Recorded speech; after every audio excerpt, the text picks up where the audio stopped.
सर्वज्ञ ने देखा है कैसा होगा, पर्याय क्रमबद्ध होती है। उसके निर्णय का तात्पर्य ज्ञान स्वभाव पर दृष्टि करना है।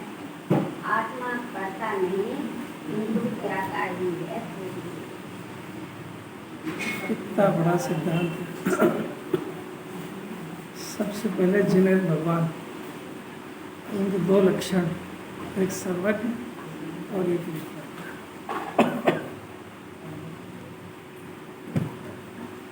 जगत के अंदर तो सर्वज्ञ के स्वभाव की स्वरूप की बात भी बंद होनी चाहिए।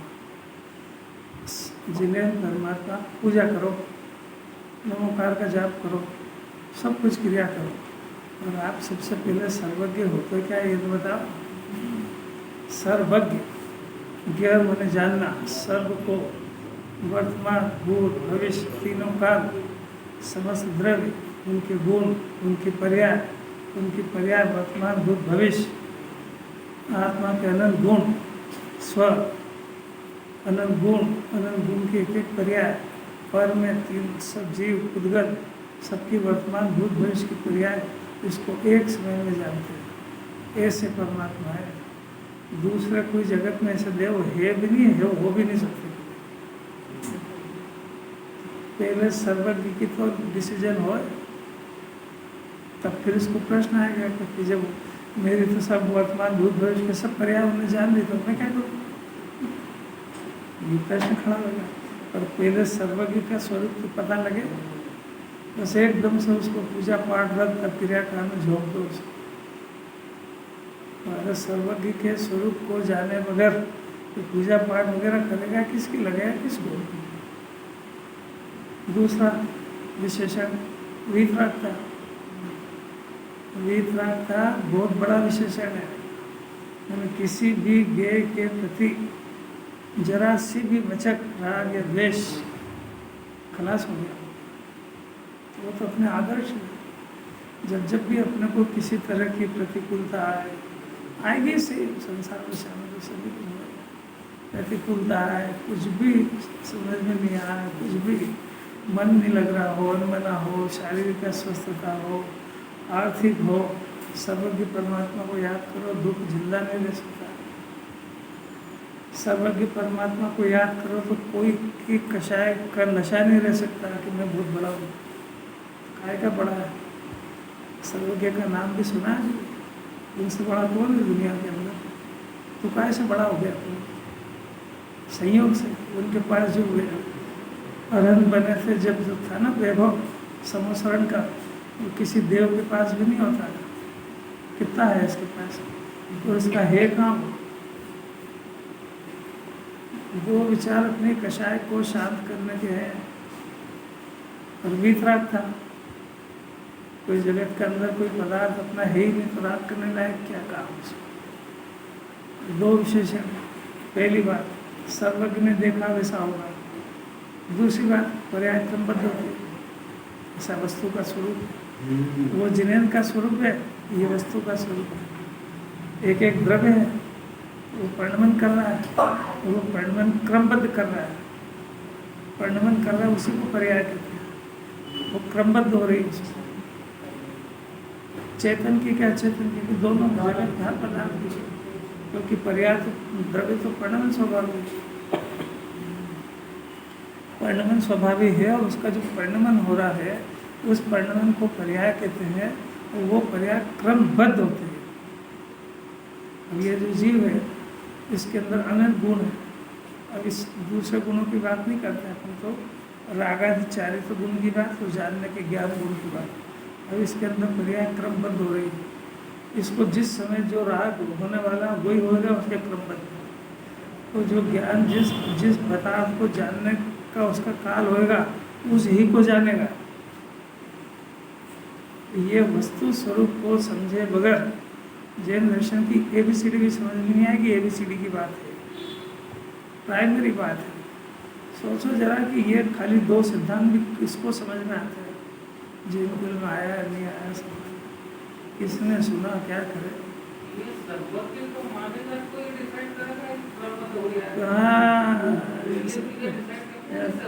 हाँ, सर्वज्ञ भी है और पर्याय क्रमबद्ध हो रही। 2 के बाद जैन दर्शन की दूसरी बात चलेगी। क्यों? क्योंकि ये दोनों सर्वज्ञ और वीतरागता इस मय जीव है। सर्वज्ञ स्वभावी है और वीतरागता मय है।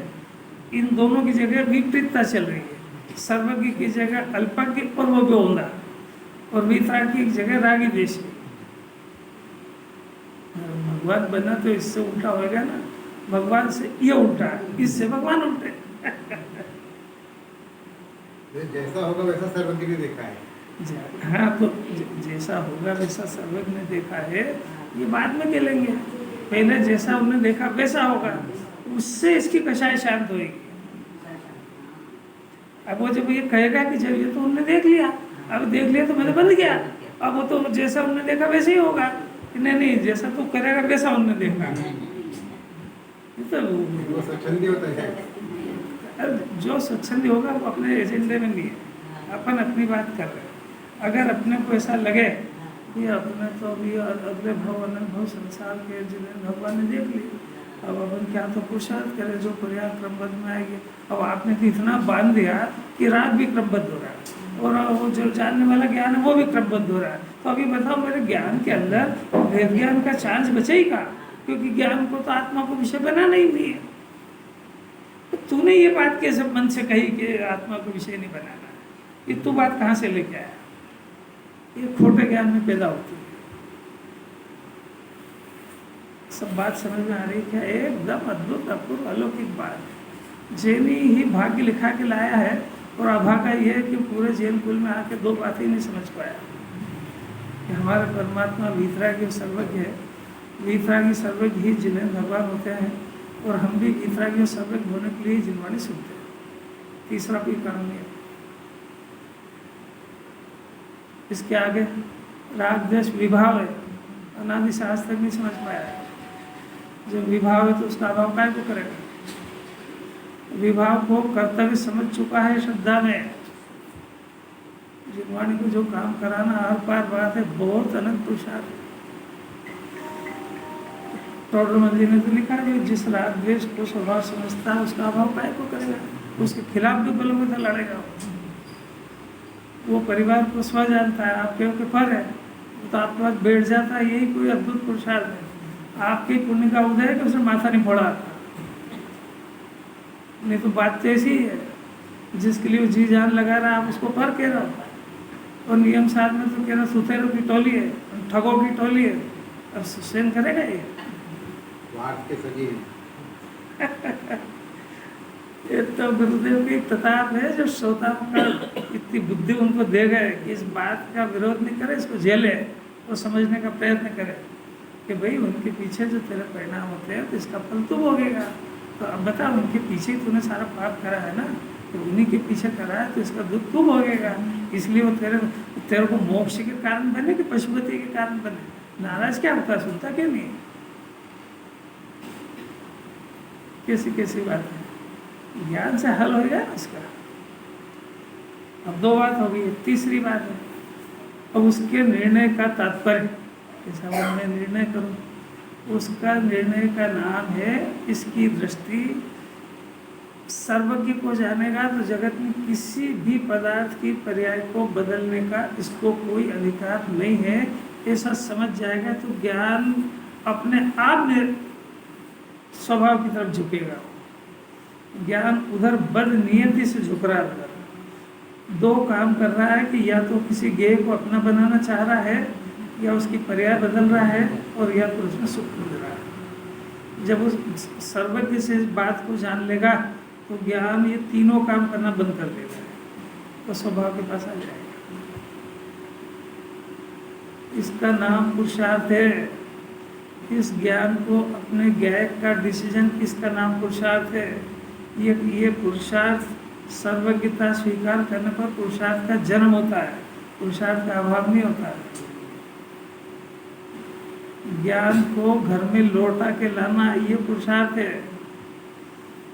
अब इतना रूठा हुआ है कि बात भी सुन ले तो बहुत शांति की बात है। सर्वज्ञ स्वभाव ही है जीव को, अल्पज्ञ इसका स्वभाव नहीं, भले ही अल्पज्ञता चल रही हो। अब दो निर्णय कराना, एक तो सर्वज्ञ स्वभाव का और एक दूसरा वीतराग भाव का। आत्मा भी वीतराग स्वभावी है। राग द्वेष भले उत्पन्न हो रहा है, अनादि से हो रहा है, पर ये इसका स्वभाव नहीं है, ये विभाव है। सबसे पहले मोक्ष मार्ग की शुरुआत में इस राग का परिचय विभाव रूप में होता है। यहाँ से मोक्ष मार्ग का उद्घाटन होता है। ज्ञान इसका स्वस्वभाव है, राग और द्वेष ये पर भाव है, विभाव है। प्रथम में प्रथम भेद ज्ञान होता है। यहाँ से मोक्ष के मार्ग की शुरुआत होती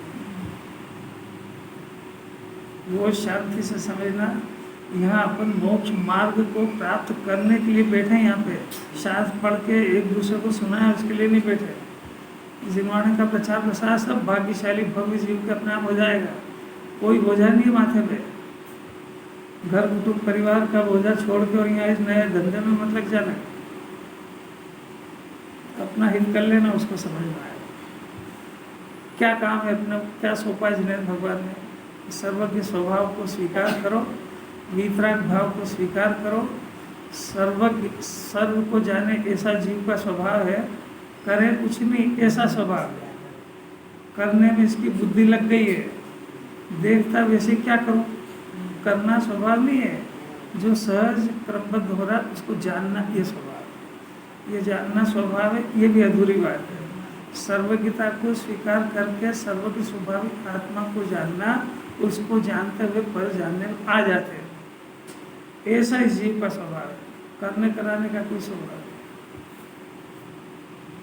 दूसरी बात है, जीव अंदर बैठा बैठा अंदर से उपयोग बाहर आए तो राग द्वेष करे, ऐसा इसका स्वभाव नहीं है।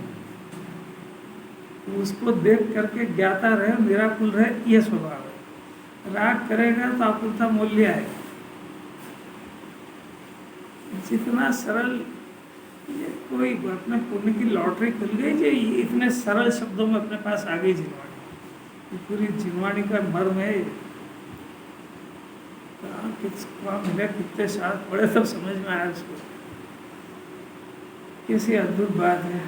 ऐसा होने पर उसकी दृष्टि ज्ञान स्वभाव पर जाएगी, तभी डिसीजन होएगा कि मैं करता नहीं किंतु ज्ञाता ही हूँ। अरे कैसे लगेगा, सम्यक एकांत अनेकांत है।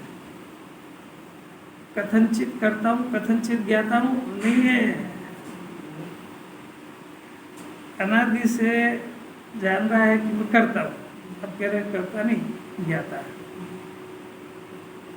जो तू करता मान रहा है ना, तो पहले उसकी स्थापना करेगी। वो जैसा मान रहा है कि जो तू परद्रव्य का करता अपने को मान रहा है ना, ये ऐसा नहीं है, तू ज्ञाता है, उसका जानने वाला है। उसकी मान्यता का निषेध करने के लिए पहले उसकी स्थापना करेगी, नहीं तो सुनने ही नहीं आएगा। कि देख, जो तू करता बन रहा है ना, ये तू करता नहीं, तू ज्ञाता है।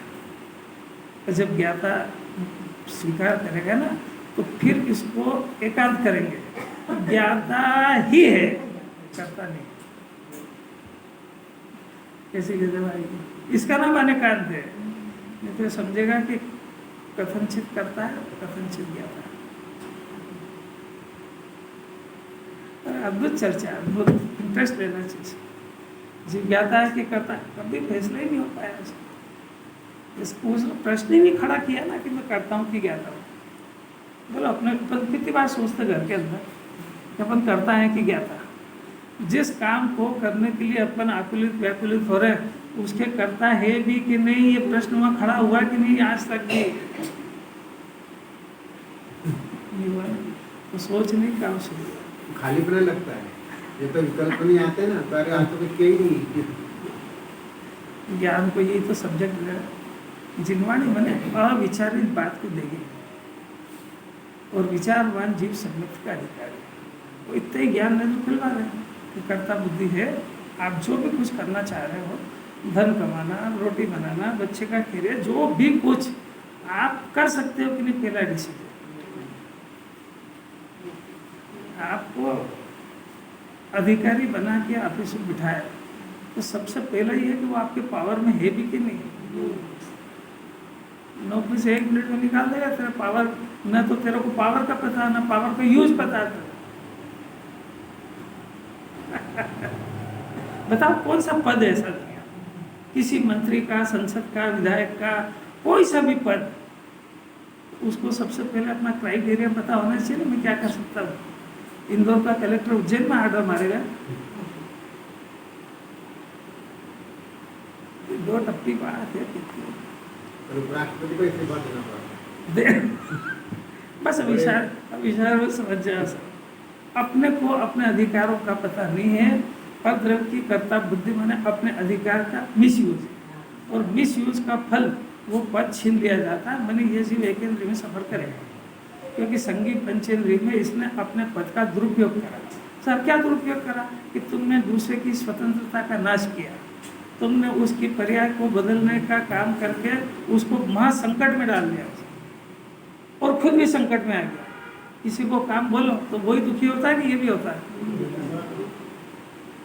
तो ये खुद भी ठाला नहीं बैठता, दूसरे को भी नहीं बैठने देता। नहीं मीठी नहीं लग रही, और 24 घंटे करता क्या है, ये नहीं सुनता, वो नहीं सुनता, वो नहीं सुनता, वो नहीं सुनता। अरे तू क्यों नहीं सुनता जिन्हें भगवान की यार, सीधी बात तो है। अमृत चंद्राचार्य ने यहाँ से स्टाइल बदले, इसके अंदर चारित्र की बात है, सर्व विशुद्ध ज्ञान अधिकार चल रहा है। अभी तक तो आचार्य क्या कर रहे थे कि अगली जो गाथाएं देते थे उसका श्लोक पहले देते थे, यहाँ से उन्होंने थोड़ा सा पैटर्न चेंज करा। पहले वो बता रहे हैं कि क्या करना, उसके बाद उसका श्लोक दे रहे हैं। तो इन्होंने यहाँ पर संन्यास की भावना को नचाते हुए एक प्रतिक्रमण की विधि बताई। अब प्रतिक्रमण क्या होता है कि प्रतिक्रमण ज्ञानी को होता है, अज्ञानी को नहीं होता है। ज्ञानी को क्यों होता है? क्योंकि जो वर्तमान में राग आदि का परिणाम उत्पन्न हो रहा है, और वर्तमान में इसके पास ज्ञान स्वभाविक आत्मा भी मौजूद है। अब मौजूद होने पर ये राग आदि के परिणाम को, राग में 25 तरह की कषाय ले लेंगे। ये जो राग आदि का परिणाम है, इस परिणाम को ये जीव स्वभाव समझ रहा है। जब स्वभाव समझ रहा है तो प्रतिक्रमण उसको कहते हैं कि मेरे द्वारा जो पूर्व में जो वर्तमान में जो अपराध हो रहा है, मैं इससे रिवर्स हो रहा हूँ। प्रतिक्रमण मैंने पीछे आना, और ये मेरा अपराध है, आज मेरे को इसका बोध हुआ, और मैं इसके लिए आपसे माफ़ी मांगता हूँ, और अब ये अपराध नहीं करूँगा। 2 बातें उसके अंदर चल रहा है। एक तो अपराध का बोध हुआ, अपराध का बोध हुआ तो 2 काम हुए। एक तो ये अपराध है और मैं इसके लिए क्षमा मांगता हूँ, एक बात। और दूसरी बात है अब मैं नहीं करूँगा, क्योंकि यदि अपराध स्वीकार तो कर लिया, माफ़ी भी मांग ली, और वापस नहीं करने की बात नहीं करे, तो प्रतिक्रमण का मतलब ही क्या रहा? कुछ समझ में आया?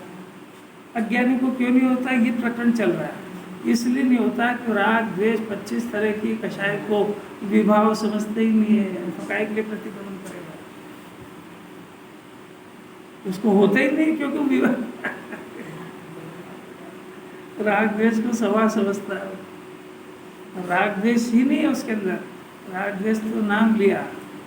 25 तरह की कषाय वो भी नहीं, मुख्य रूप से पाप और पुण्य का परिणाम। तो पुण्य के परिणाम को भी विभाव और अपराध कर रहे, तभी तो प्रतिक्रमण करेगा, और उसका प्रतिक्रमण करेगा तभी वीतराग भाव होएगा, और वीतराग भाव की प्राप्ति के लिए प्रतिक्रमण प्रत्याख्यान आलोचना करा रहे। ये आया, समझ में आना चाहिए। अभी अपन पंचम गुण स्थान में जो शुरू होता है वो मुनिराज को होता, वो अपन समझने का प्रयत्न कर रहे हैं। ये समझने का प्रयत्न, समझो इसको कि ये क्या होता है, और जब समझ जाएगा तो उस समझने का श्रद्धान का नाम गुरु का श्रद्धा है। पंचम गुण स्थान में क्या होता है उसका श्रद्धा है। करेगा जब तो अच्छी बात है, करेगा जब करेगा, भले इस जन्म में हो, अगले जन्म में हो, और अगले जन्म में हो, 10 जन्म बाद होना तो यही है, क्योंकि वितराग भाव धर्म है। प्रतिक्रमण प्रत्याख्यान आलोचना काय से होगी? विभाव से। विभाव से होगी तो पहले क्या होगा कि पहले स्वभाव विभाव का परिचय होगा, वो विभाव को जानेगा और फिर भगवान के सामने ये कहेगा कि मेरे ये अपराध हुए और अब मैं इनको नहीं करूँगा। तो अब ये अपराध हुए हैं तो निरपराध दशा का पता तो लगेगा कि निरपराध दशा का पता लगा, उसका नाम तो सम्यक दर्शन है। और उस विभाव का, स्वभाव का, स्व का और पर का ऐसा ज्ञान जागृत हुआ। जागृत होने पर अब ये ज्ञान को वहाँ से लौटाएंगे, उस लौटाने का नाम प्रतिक्रमण। समझना भी जरा बात तो समझेगा ही नहीं तो काय के लिए करेगा, और गलत सलत नकली करेगा तो फिर कहेगा मैंने करा तो इतना लाभ कुछ नहीं हुआ। भाई तूने करा ही नहीं है, तूने तो करने के नाम पे मिथ्या दर्शन को पुष्ट करा हुआ।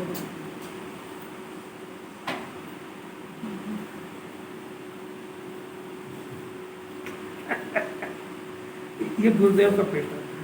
हर पहली बार कोई सी भी गाथा स्टार्ट करेंगे तो पहले सम्यक दर्शन की स्थापना करेंगे, पहले शुद्धात्मा की स्थापना करेंगे। अभी चारित्र की बात है तो अपन समझ रहे, बार बार समझो कि प्रतिक्रमण कहते किसको, कि पलटने को कहते हैं। पलटने को कहते हैं तो जिससे पलटेंगे वो बुरा जानेगा तभी तो पलटेगा, और पलटेगा तो अपराध जानेगा तभी तो पलटेगा, और अपराध जानेगा तो फिर ये भी प्रतिज्ञा करेगा जो हो गया अब नहीं करूँगा। अभी अपनी ताकत है हुई क्या इतनी कि पाप और पुण्य के परिणाम को अब कोई मुँह से थोड़ी कहा जाता है कि मैंने जो पूजा करी है मैं भविष्य में नहीं करूँगा। सिखाया तो पाप से जाता है। एक बात। दूसरी बात है कि ये जो बातें है इस समय सार का पैटर्न है कि यहाँ सिर्फ अभी श्रद्धा की बात करी जा रही है। त्याग 2 तरीके का होता है, एक श्रद्धा में होता है, एक चारित्र में होता है। तो यहाँ जो त्याग करा रहे हैं, मैंने पूर्व में ये किया, अब इसे पढ़ा ही होगा 50 बार, ये किया, ये अब मैं नहीं करूँगा। ये सिर्फ श्रद्धा के लेवल की बात है। चारित्र में अप्लीकेबल पंचम गुण स्थान से और मुनिराज से होती है। श्रद्धा में बिल्कुल डरना नहीं इसमें। श्रद्धा में जो अपना अपराध है, चारित्र में तो जो परिणाम उत्पन्न होता है वो क्रमबद्ध होता है। जो परिणाम उत्पन्न हो रहे हैं ना, ये परिणामों से एक देश विरत होना, उसका नाम पंचम गुण स्थान है। और चौथे गुण स्थान माने कषाय चल रही है वो पूरा अविरत है। वो समझ में आ रही नहीं आ रही? अविरत माने वो जान रहा है सब, बस श्रद्धा में सबका त्याग हो गया, उसको पूरा मोक्ष मार्ग समझ में आ गया। और ये जिनका त्याग करा है चारित्र में भी हो जाए पूरा तो परमात्मा बन जाता है। तो एक साथ नहीं जाता है, तो पहले एक देश जाता है, फिर मुनिराज के साथ देश जाता है। ये सब नास्ती से बात चल रही है। अवस्थी की बात है कि आत्मा को स्व जानने पर कषाय से वेद ज्ञान हो जाता है। आत्मा में लीन नहीं हुए, सिर्फ स्वरूप समझ में आया। अपन यहाँ काय के लिए बैठे, सिर्फ स्वरूप समझने के लिए बैठे। जो काम अविरत से नहीं हुआ वो करने का प्रयत्न मत करने लगना। अपनी स्टेज समझ लेना।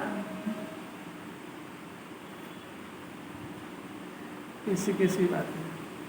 और फिर वो जब आत्मा को पता लगा, आत्मा का स्वरूप पे अहम आया, तब ये जो उपयोग है इसका, ये उपयोग श्रद्धा में तो आत्मा में हूँ ऐसा स्वीकार कर लिया।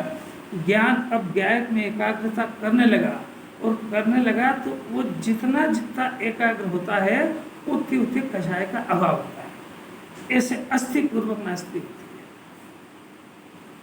तो 2 अनंतानुबंधी गई उतना आत्मा में प्रवृत्त हुआ, वो 3 कषाय में भी प्रवृत्ति है, 2 धारा चलती है।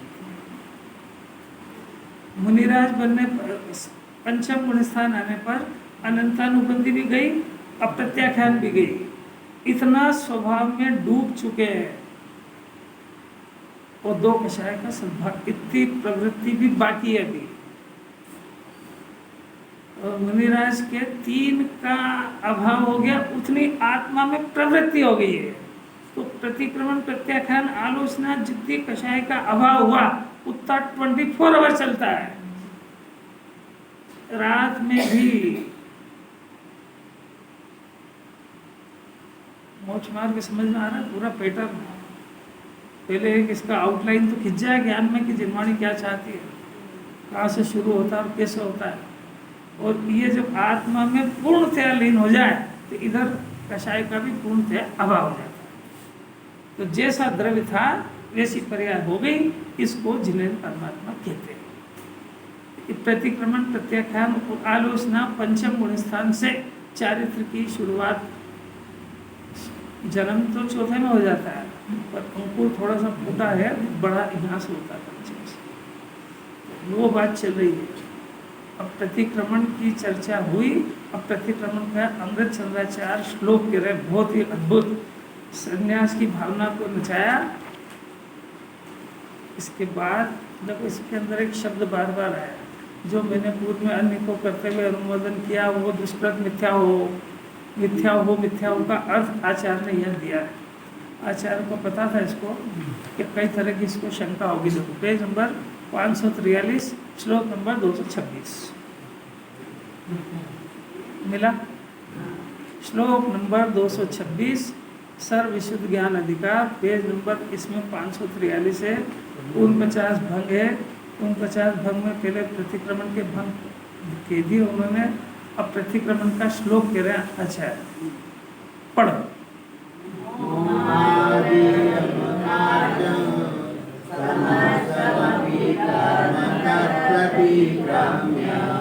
आत्मनि चैतन्यात्मनि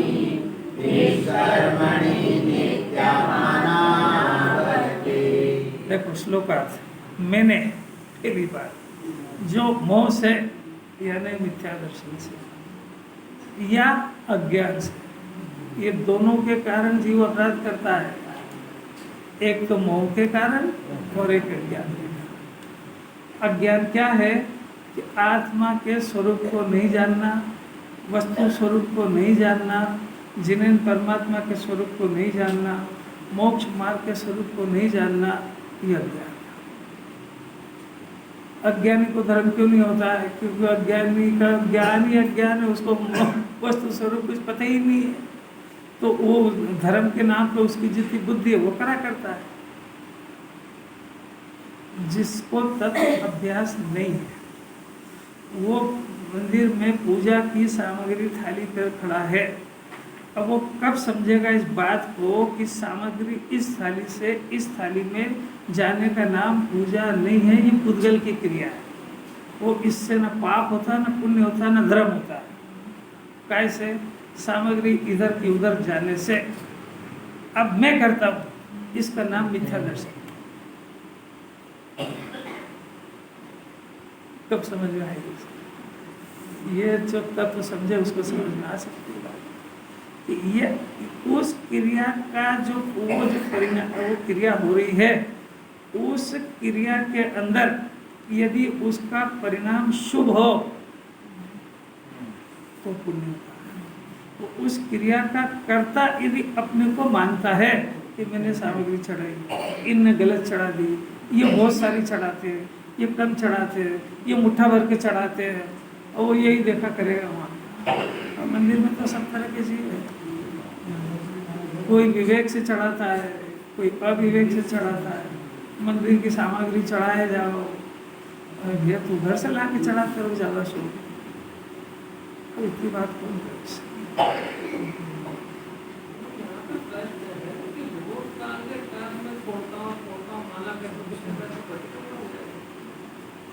देखो ये देखो जरा, इसका अगले में भावार्थ में आपकी शंका का समाधान दिया हुआ है। भावार्थ में देखो जरा, पढ़ना जरा भावार्थ को पढ़िए। भूतकाल में किए गए कर्म को इन प्रकार भंग पूर्वक हत्या करने वाला अतिक्रमण करके ज्ञानी ज्ञान स्वरूप आत्मा में लीन होकर, देखो पहली शब्द तो ये है, ज्ञानी बना ज्ञान स्वरूप आत्मा में लीन होकर, ये प्रतिक्रमण है। और वो करता क्या है? पढ़ो। निरंतर चैतन्य स्वरूप आत्मा का अनुभव करे, ये विधि है, इसकी यह विधि है। ज्ञानी होने के बाद की। अब सुनो, मिथ्या कहने का प्रयोजन इस प्रकार ऐसा है, देखना जरा। मिथ्या कल राकेश जी ने पूछा था ना किसी में, मिथ्या मिथ्या कह रहे हो, क्या मिथ्या हो जाएगा? सुनो उदाहरण दे रहे। जैसे किसी ने पहले धन कमाकर घर में रख छोड़ा था और फिर जब उसके प्रति महत्व छोड़ दिया, तब उसे भोगने का अभिप्राय नहीं रहा। उस समय भूतकाल में जो धन कमाया था वह नहीं कमाने के समान ही है। इसी प्रकार जीव ने पहले कर्म बंद किया था, फिर जब उसे अहित रूप जानकर उसके प्रति महत्व छोड़ दिया और उसके फल में लीन ना हुआ, तब भूतकाल में जो कर्म बांधा था वह नहीं बांधने के समान मिथ्या ही है। कितना बढ़िया उदाहरण है।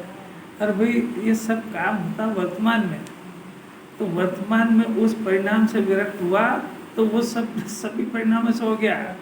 मैंने आज अभी मिट गयो तिमिर मिथ्या तो मेरो, मैंने आज में राग को स्व जानना बंद किया और आत्मा को स्व जाना। तो ये आज जाना ना, तो आत्मा में से राग भिन्न है, तो ये आज भिन्न हुआ कि अनादि से ही भिन्न है? तो अनादि से राग भिन्न था, इसका ज्ञान अभी हो गया कि नहीं वर्तमान में? तो जो भिन्न था है ना, उसको भिन्न आज नहीं जाना, जब तक मोह अज्ञान था उसको उपाधि जान के कर्म बांधता रहा। तो आज समझ में आया, तो आज समझ में आया तो पहले के सारे राग से एकत्र ममत्व टूट गया उसका। मैंने वो जितना करा था सब मिथ्या हो, अब मैं ये कर रहा हूँ। देखो वो जो करा था वो तो अपराध की स्वीकृति हो गई, और अब ये नहीं कर रहा हूँ और आत्मा में लीन हूँ, ये भविष्य में नहीं करने की प्रतिज्ञा हो गई। तीनों एक साथ ही होते हैं, प्रतिक्रमण प्रत्याख्यान आलोचना। भाई आज भी अब ये जो राग, आज में राग से भिन्न शुद्ध आत्मा को देखा, तो ये तो राग से भिन्न तो आत्मा अनादि से ही था। मेरे को बोध आज हुआ तो क्या हुआ? मैंने अनादि से राग को, शरीर को स्व जाना। तो प्रश्न है कि क्या वो दोनों मेरे हो गए थे? अगर वो हो जाते तो जिनवाणी इसको मिथ्या ज्ञान क्यों कहती? अगर ये रोटी बनाने लगे तो जिनवाणी इस रोटी बनाने को ज्ञान को मिथ्या ज्ञान क्यों कहेगी? ये बना सकता नहीं और मानता है। ये पुत्र को, पत्नी को, घर को, संयोग को अपना मानता है, वो अगर बन जाए तो जिनवाणी उस ज्ञान को मिथ्या ज्ञान काहे को कहेगी? तो सम्यक ज्ञान हो गया ना। और अगर वो जैसा मान रहा है, जान रहा है, तो प्रश्न ये कि उसके रिजल्ट में निराकुलता क्यों नहीं आई उसको? क्योंकि सम्यक ज्ञान के साथ तो शांति नियम से रहती है। तो तेरा कोई ऐसा जाना माना जो भी कुछ तूने किया, उसका रिजल्ट में क्या हुआ? तू देख के बताया ना, हमसे क्या पूछता है? नहीं आ रही समझ। अरे तुमने शरीर को अपना माना तो आकुलित हुआ कि शांति हुई?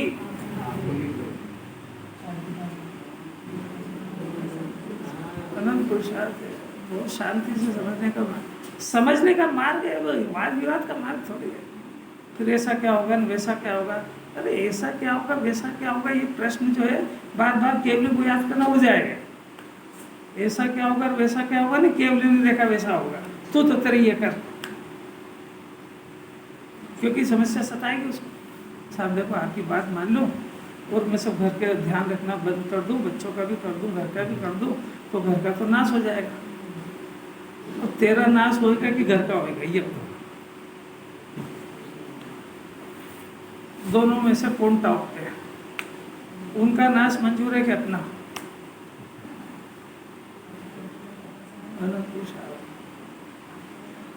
पहली बात तो तेरे विकल्पों से उधर कुछ होता ही नहीं है। तेरे को भ्रम हो गया खाली कि मैं ध्यान रखता हूँ तो उनका कैरियर बनता है।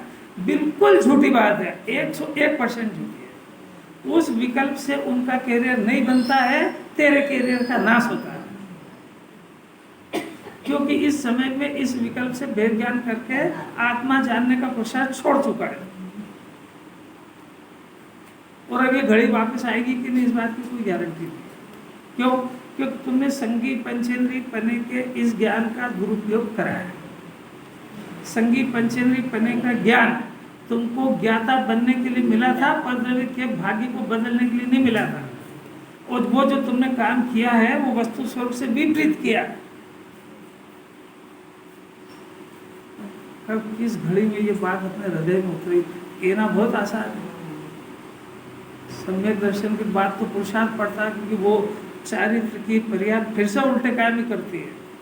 क्रमबद्ध होने पर भी ज्ञानी को भी तो ब्याह का, शादी का भाव ये सब होते ही है ना, पर वो ज्ञान उसमें सजग और सावधान रहता है, तो वो निकाल लेता है अपने आप।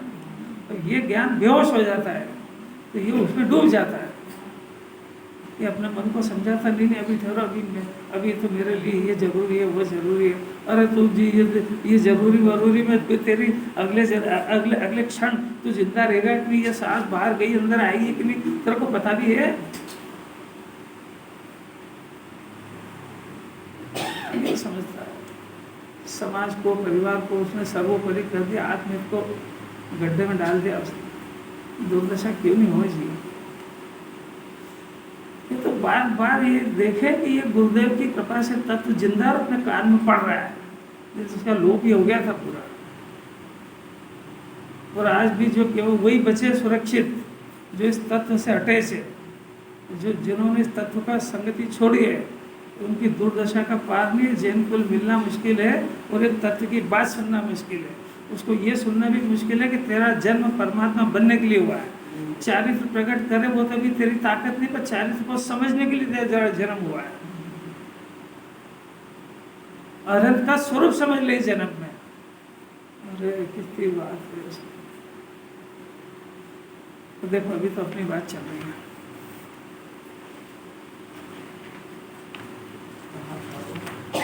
ये मैंने जो मोह से और अज्ञान से भूतकाल में कर्म किए। क्या करा था? कर्म यानी पाप और पुण्य के परिणाम। द्रव्य कर्म का जीव करता नहीं है।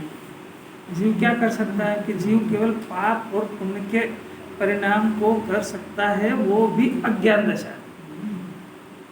ज्ञानी होने पर तो पाप और पुण्य के परिणाम से भेद ज्ञान हो जाता है। तो भेद ज्ञान होने से वो पाप और पुण्य के परिणाम को भिन्न जानने लगता है, विभाव जानने लगता है। तो कौन सा जीव जगत में होगा जो विभाव को करेगा, उसका स्वामी बनेगा? वो जो कर रहा है वो अज्ञानी है।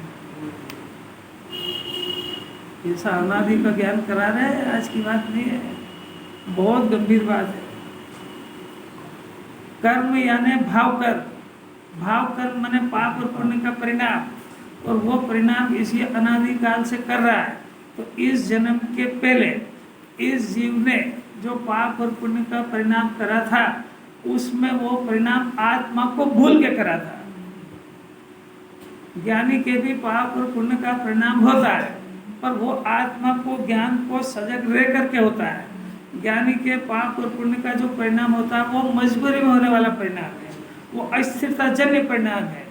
और अज्ञानी को जो परिणाम होता है वो ज्ञान स्वभाव को भूल के होता है, इसलिए वो अपराध है।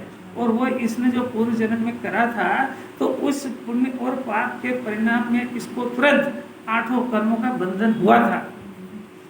वर्तमान में जो है अभी वो पाप और पुण्य का परिणाम तो उसी समय नष्ट हो गया, प्रतिक्रमण चल रहा है ना, तो जो परिणाम है ही नहीं उसका कैसे प्रतिक्रमण करेंगे? कि वो जो परिणाम था उसने उसका काम कर दिया था। क्या करा था कि उसने उसको 8 कर्म बांध दिए थे।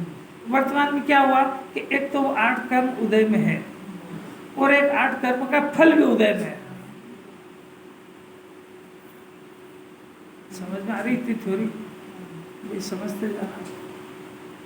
पूर्व के बंधे हुए कर्म का वर्तमान में प्रतिक्रमण करा रहे हैं। विधि तो देखो आचार्य की, क्योंकि ये पाप और पुण्य का परिणाम जो अभी हो रहा है तो आज ही नहीं हो रहा है, ये अनादिकाल से होता चला है। आत्मा अनादि का तो अपराध भी अनादि से कर रहा है, और अनादि से कर रहा है तो इसको 8 कर्म भी बन रहा है। और बन रहे हैं तो फिर वो फल भी देंगे, और फल देंगे तो उसके संयोग में नौकर मिलेंगे। इसका अर्थ ये हुआ इस जीव को अनादि से लेकर आज तक जब तक अनंत सिद्ध नहीं बनेगा तब तक इसके संयोग में सब ये परिस्थितियां बनेगी। देव साथ गुरु का मिलना, परिवार का मिलना, धन का मिलना, जो भी कुछ मिलता है वो सब इसी के किए गए कर्म का फल है। उसमें दुनिया के किसी भी देव की, किसी परद्रव्य की कोई जवाबदारी नहीं है। ये उस फल को पसंद करे नहीं करे ये ऑप्शन इसके हाथ में नहीं है। इसको तो उसको साथ में रहना है। कितना भी डिसीजन हो जाए ना तो ये अपनी परिस्थिति के लिए जो भी बनी हो, पत्नी अनुकूल नहीं हो, बच्चे अनुकूल नहीं हो, व्यापार व्यवसाय नहीं हो, शरीर में हजार हो, जो भी कुछ हो, अच्छा बुरा हो, उसके लिए दुनिया का कोई देव और कोई भी परिस्थिति जवाबदार नहीं है। इतना होने पर उसकी अनंतानुबंधी की कषाय के तो प्राण निकल जाएंगे। इतना विचार करने से, विचार करो, खाली सुनने से क्या होता है। अब दूसरी बात है कि वो जो संयोग में मिल चुका है उस संयोग के साथ में फिर से कैसा व्यवहार रखना, ये जिनवाणी सिखा रही है कि यदि तू उन पदार्थों को, उन संयोगों को फिर से अपना मानता है तो फिर से वही कर्मों के बांधने की परंपरा का निमंत्रण। अभी इस समय में उन संयोगों से भिन्न अपने शुद्धात्मा का आश्रय ये जीव ले सकता है, चाहे तो, समझे तो, हित लगे तो। समझ में आई तीनों? न तो समझना चाह रहा है, न हित लग रहा है, और न प्रयत्न करना चाहता है। इसको तो बस एक ही चीज़ है कि मेरे बाहर के सभी अनुकूल रहना चाहिए। तो उसके तो पहले से ही जिनवाणी ने नाकाबंदी कर दी थी कि वो तो इस जन्म के उत्पन्न, इस जन्म में तेरा जो जन्म हुआ इससे लेके देह छूटेगा तब तक का एक एक कर्म का उदय नक्की है, एक एक का तेरा परिणाम भी नक्की है। तेरे पास ऑप्शन है तो सिर्फ ये है कि उस ज्ञान से उस पदार्थ को भिन्न जान के आत्मा को स्वजान ले। इसके अलावा तेरे पास कोई ऑप्शन नहीं। ये देह छूटने के काल में तू चार पाई पे देह छोड़ेगा कि नीचे छोड़ेगा, कि सफेद शर्ट पहनेगा कि पीला पहनेगा, कि हवाई जहाज से गिर के देह छूटेगा, तो सारा का सारा नक्की है। किसी के हाथ में कोई ऑपरेशन वो नहीं है। हॉस्पिटल में देह छूटेगी कि घर, पलंग पे छूटेगी कि नीचे, कितने जने पास में रहेंगे, कोई प्रावधान नहीं है तेरे पास। ये सब LIC सब धरी रह जाएगी साहब। जीवन के पहले और जीवन के बाद कुछ भी नहीं है उसमें। वो पहले भी काम की नहीं, बाद में भी काम की नहीं है।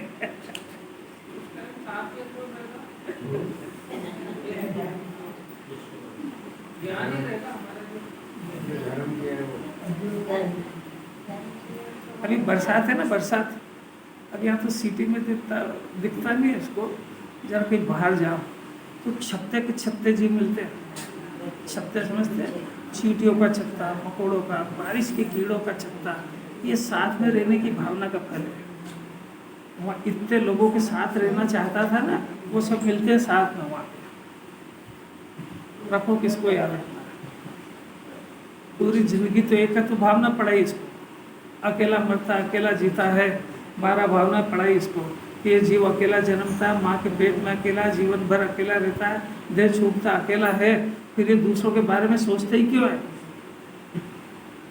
अरे कि मेरा साथ रहे, मेरे साथ छूट नहीं जाए, और वो नहीं छूटेगा, फिर मिलेगा दूसरे।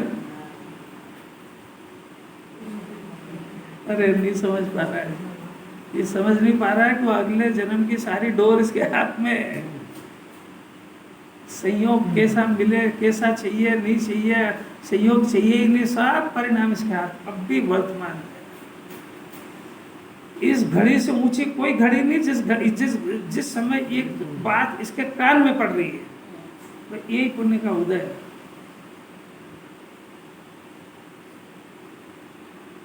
अरे जब यहाँ पर कह रहे हैं कि जब तेरे आत्मा के आनंद का अवसर हो, जिस तरीके से वो विद्यार्थी जब परीक्षा हाल में परीक्षा दे रहा है तो जिस प्रोफेसर ने भी पढ़ाया है, अगर उसकी याद आ जाए तो मर जाएगा, फेल हो जाएगा।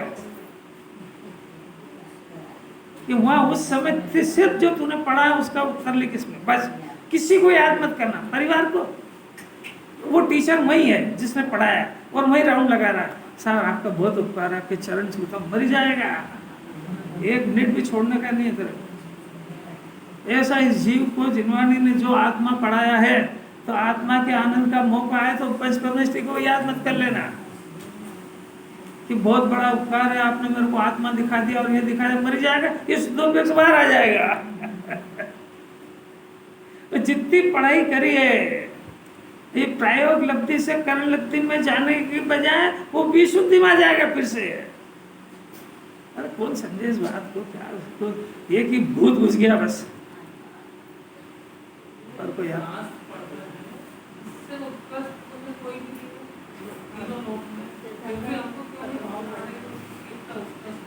समझते ही नहीं ना, जैसा वो बच्चे को उसके करियर के लिए माँ बाप अच्छी अच्छी बातें कहते हैं, देख बेटा तू ऐसा बन जाएगा, वो सुनते ही नहीं है वो। तो माँ बाप नहीं कहते कि क्या अभी कैसा ही, उसको माँ बाप को तो पता है ना, ये नहीं समझ रहा इसका फल कितना दुख भोगेगा ये। ऐसा पंच परमेष्टि को तो मालूम है ना कि इसको यही समझ नहीं आ रहा है मैं कितनी ऊंची बात सुन रहा हूँ। अरे इस विश्व में अपने को परमात्मा बनाने की कोई विधि बताए, उससे ऊंची कौन सी विधि होती है?